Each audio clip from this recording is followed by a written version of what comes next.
Family అందరం కలిసి గుడికైతే వచ్చాము. సో, బైక్ కొనుక్కున్నాం కదా! సో, బండికి పూజ చేయిద్దామనైతే వచ్చాము. ఈ గుడి కొంచెం మా ఇంటికి దగ్గరే అన్నమాట.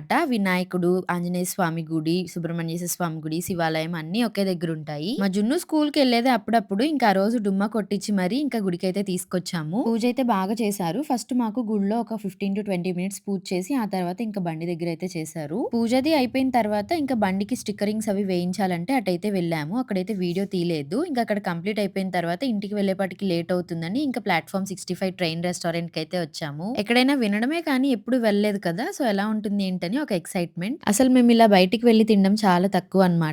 ఎప్పుడో ఒకసారి అలా వెళ్తూ ఉంటాము. ఇంక బండైతే కొన్నారు కదా! పార్టీ ఇప్పించవా అనంటే ఇంక మా వారైతే తీసుకొచ్చారు. అసలు ట్రైన్ ఎలా వస్తుంది ఏంటి అని వీడియో తీద్దాం అనుకున్న లోపుకి జుమ్ అని వచ్చేస్తుంది. ఇంకెప్పటికో ఒకటైతే తీసామనమాట. ఇలా బిర్యానీ వస్తుంటే. ఫుడ్ విషయానికొస్తే స్టార్టర్స్ 2 అండ్ బిర్యానీస్ 2 పిల్లలకొచ్చేసి ఫ్రైడ్ రైస్ ఆర్డర్ చేశాము. స్టార్టర్స్‌నును ఫ్రైడ్ రైస్ బానే ఉంది గానీ, బిర్యానీ అంతేం అనిపించలేదు. ఇంకా భోజనం అది చేసేసి ఇంటికైతే స్టార్ట్ అయిపోయాం గైస్. మళ్ళీ నెక్స్ట్ వీడియోలో కలుసుకుందాం. Thank you all.